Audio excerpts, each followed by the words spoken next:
You know, I've been lucky, and I got to play with a lot of really great musicians over the last zillion years that I've been playing guitar.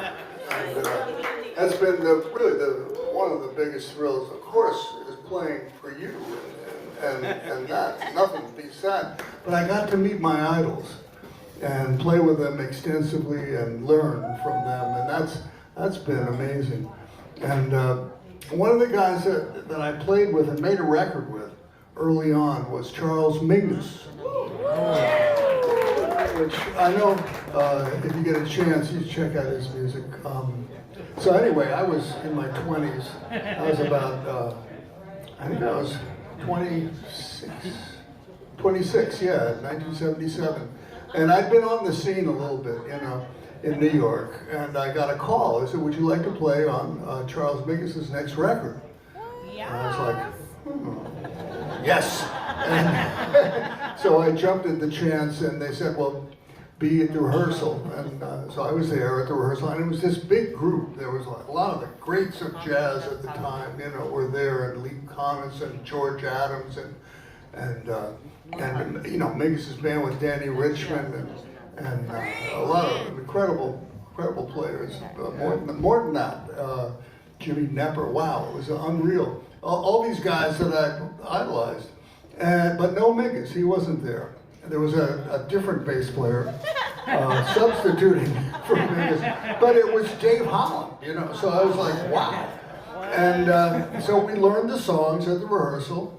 And the next day we met at the recording studio, which was Atlantic Recording Studio, 1840 Broadway, the legendary place, you know. And so I went there. Also, Larry Coryell was there too. There were more than me, and on guitar. And so I showed up and plugged into my amp and said, well, okay, I'm ready. And we'd worked out these charts the day before. And Larry came in, and then all the other famous musicians came in, and they're all just in their seats, kind of ready to record. And then Mingus comes in, and he just walks over to the bass. He doesn't say anything to anybody. And we start recording the songs, you know, and we record them one after another. And one afternoon we recorded 5 long pieces. And it with no break, but we would do like 2 takes of each one, you know, and Mingus didn't talk to anybody. And then Mingus said, okay, let's all go in the control room and listen back to what we've done after, like, you know, 5 hours or something. And which was a long record date in those days for jazz, believe it or not. The Rolling Stones took a month, but Mingus took 5 hours. And so all those musicians, I said it was a big band, went in their control room, and I got up to go in there, and there was no room. I couldn't get in. And I couldn't get in the room. And so I was like, well, what am I going to do? And I packed up my guitar and I left. And I never met Charles Mingus.